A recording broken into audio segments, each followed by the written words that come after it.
Welcome to Skukuza, the heart of the Kruger National Park. For most visitors, it's the gateway to the wilderness. But for my husband and his family, this was home. His father, Hannes Kloppers, worked here as a ranger, and the stories he left behind in his books paint a picture of life in the wild. On this piece of road, my husband showed us a grey house that belonged to Eddie Young, and later Dr. Eddie Young. And he apparently had tame foxes, which once bit my husband on the ankle. Here you can see the cricket field, and the school is on the other side. And my husband told us a story when he was little. At night, he walked alone to this field where a helicopter had landed, and he was so interested in this helicopter. And when he got home, he got a big hiding from his mother because, as you can imagine, leopards and lions are walking freely here in the streets, and anything could happen. Maat om gepraat. Ja, dink dit. Hierdie een. Hier was ons uit. Niet echt groot. Ja, is mooi. This is the local swimming pool, and my husband always tells the story of his eldest sister who saved a little boy from drowning when he fell into the pool. And there was a story about this in the London Sunday Times. Die swingsiere hout swing my voor die kop gekap het. Ja, kon daar en hierdie draai ding hier so onder. On this very golf course, golfers have to watch out for crocodiles, hippos, lions, leopards, and sometimes the lions even have a kill on the course. There is a lovely restaurant and a golf shop, which I will show you now.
This is Hannes Kloppers. This was my husband's father, and he was also a writer and a ranger in Skukuza, Kruger National Park. Him and his wife, Sunny Kloppers, had 4 kids. They had 3 daughters and 1 son, my husband. They raised them in Skukuza. I read this book, Wolhuter, by Hannes Kloppers, and I'm going to share some of the stories that I got from there. And this book is also available in English, Game Ranger by Hannes Kloppers, which is on the screen now. This book was dedicated to my husband's sisters. This book, Gee my 'n Man, by Hannes Kloppers, was about the beginning of the Kalahari Gemsbok Park. But the stories in this video come from Veldwachter or Game Ranger. I will make another video about Gee my 'n Man. Another book that he wrote was My Father, What is a Hero? The first tribute ever to the unsung heroic deeds of a corps of black game rangers of the Kruger National Park. The book was dedicated to Andre, my husband. And we have the first copy of the book. This is Harry Kirkman, a legendary ranger whose exploits shaped the conservation legacy of South Africa. The first of Harry's stories is about the male lion Tagati. He caught a man named Belliam, even ate his intestines. Harry knew he had to make a plan to protect the village and the people. Harry moved to the Kruger National Park in 1933. He was based at Skukuza. The people believed that Tagati was an evil spirit. One day the lion ate a man named Chongonyani's horse. Harry and Chongonyani tracked the lion's prints. 2 young dogs accompanied them. By noon it was very hot. They saw his black ears against the bush. He stood up behind it, and Harry shot a fire. He heard him, and Harry started circling the bush. He told Philip, a young ranger, to get into the mtoma tree. He uses an axe to cut a branch. As it falls, the lion starts storming. Harry shoots and kills Tagati. I read in the book that Harry said that he felt empty and somber after that. So sorry, so sorry. Before Harry moved to the Kruger National Park, he moved to the north of the Sabi River to a cattle farm to work there at Sabi Ranch. One night the lions came to hunt. The employees in charge of the cattle didn't close the gate that night. 2 young male lions smelt the wet manure. They went into the kraal. Cattle panicked and it was chaos.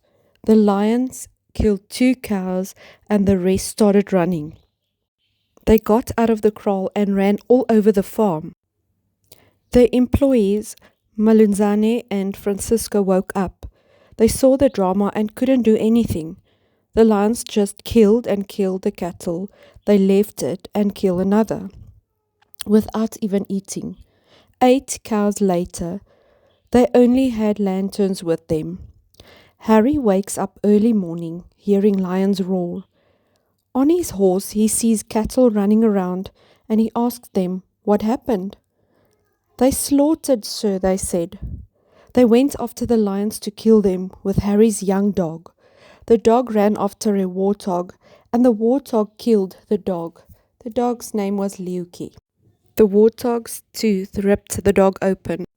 Dogs had a significant role in the lives of the rangers. I will also show you later on a pet cemetery that I found in Skukuza for brave dogs. Harry made a grave, rubbed Liuki's head like he did every night, and laid him to rest so vultures wouldn't eat him. Circling the bush, he found the 2 lions.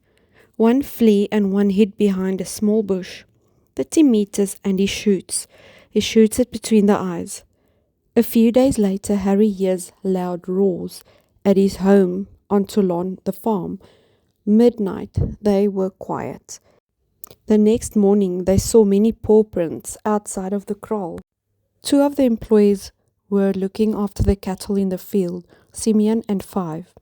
Simeon was relaxing and eating when he heard Five. He was screaming and the cattle almost ran over them. The lions were upon them. He ran to call Harry. The lions had caught a cow. When getting there on his horse, they were gone, but could not be full. Five and Harry bring the carcasses to this last kill. They wear camo and have coffee, and they wait. They were hiding behind a kraal made of sticks. He had a poor light, but it was 20 meters. They hear the lions sound at night. They don't know if the lions know about them. Tense silence. Harry has tears in his eyes from focusing. They eat the dead cow. 6 of them. Five tells Harry to wait. Harry fires a shot into a male's brain. The others ran, but they are waiting for them. 4 pairs of eyes stare at him and he shoots. The young male drops. He falls and is very angry. The second shot kills him. They wait again. 2 lions come back to eat.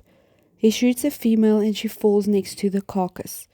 He shoots the next lion in the left leg. The lion growls and heads towards Harry. Harry stands to have a better shot. He is within pounds distance. He shoots him again, but not dead. The lion runs away. Harry had to load his gun again. After an hour, the lions are back. 3 o'clock. The last lion fell. 7 dead, 1 injured, but he also died later. Harry felt guilty towards the veld for breaking it down and not protecting, for killing predators, but he had a job to do, and that was to protect the cattle. In 1933, Harry became a game ranger. Harry's horse stayed on a farm where lions tried to enter the stables one night. They were scratching the wall. Horses ran away, and they never wanted to enter again the next day.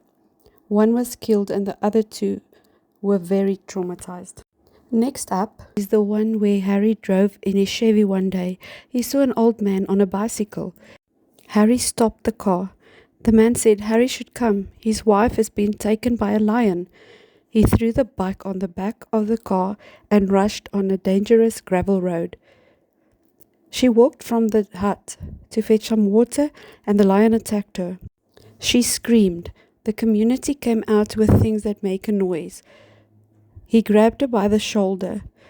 Later the lion let her go, maybe because of the loud noises, but her left shoulder was injured and there were gaping wounds. The nails opened her head and the left leg. Nothing was broken. The woman lived and healed. In 1938, Harry took over Punda Malia, which is now called Punda Maria. Harry immediately went to the place where they stay. He promised the father of the child that he would bring the lion's skin back to him the next day.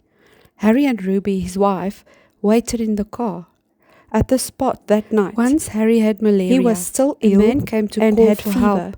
He told Ruby to hold the flashlight and wake him if there's anything. Ruby struggled to stay awake and opened the front door for air. She put her feet outside of the car.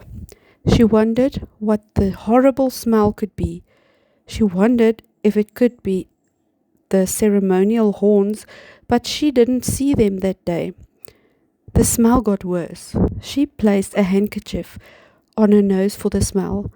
When she took the handkerchief off, she got a shockwave through her body, threatening to throw up. She gets out. "Ruby, get in now," Harry yelled. He switches on the light in the car. "Close the door. He's here. Close, very close." Harry struggled to get up, takes a sip of water, switches off the light. "Open the window, Ruby. Hold the light." He had the Mauser ready. "He's right here, 8 meters from the car." He was already crouching, black ears pulled back, yellow eyes glowing. Harry shoots. He runs away. Harry's warning couldn't come seconds later. The next day they found the dead lion. They cut open the lion to make sure it was the right lion. And this is definitely one of my favorite stories. Here's another unique spot in Skukuza. It's the dog cemetery. It's also called Little Heroes Acre. It has the names of heroic dogs, and then also some had the reason why they died and also when they died, and some have who they belong to. Then Oortjies, it was Ben and Quarta Pretorius's dog. It was Ben and Quarta Pretorius's dog. Then Smile, Buster died fighting a mamba in that very garden.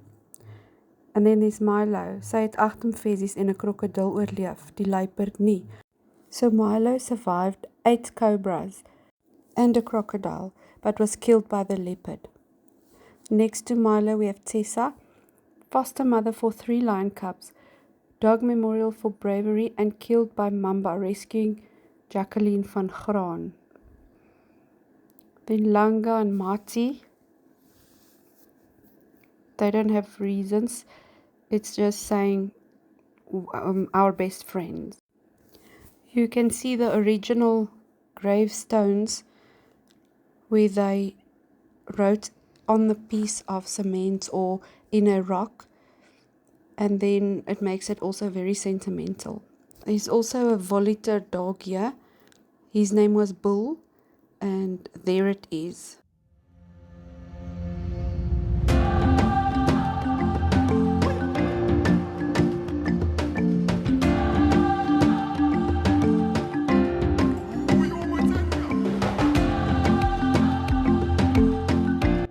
Let me tell you the story of Harry Wolhuter. In 1903, he was returning with 3 rangers and his dogs from a patrol in the Olifants River area. He looked for a waterhole to camp. He saw the lion in the grass, 30 paces from him, and no time to shoot. The other lion jumped on the horse's hindquarters. The lion was thrown off by the horse. Mr. Wolhuter was knocked onto the other lion. He grabbed him by the shoulder and dragged him for 100 yards.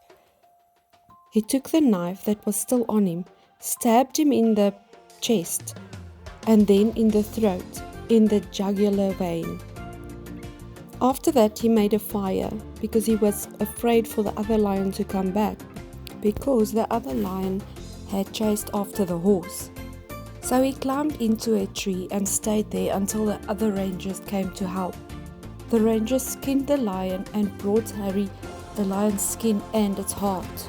So here you can see the lion's skin as well as the knife in the Stevenson Hamilton Museum at Skukuza. This is the lion's dew claws, which is also very interesting, and it's very large.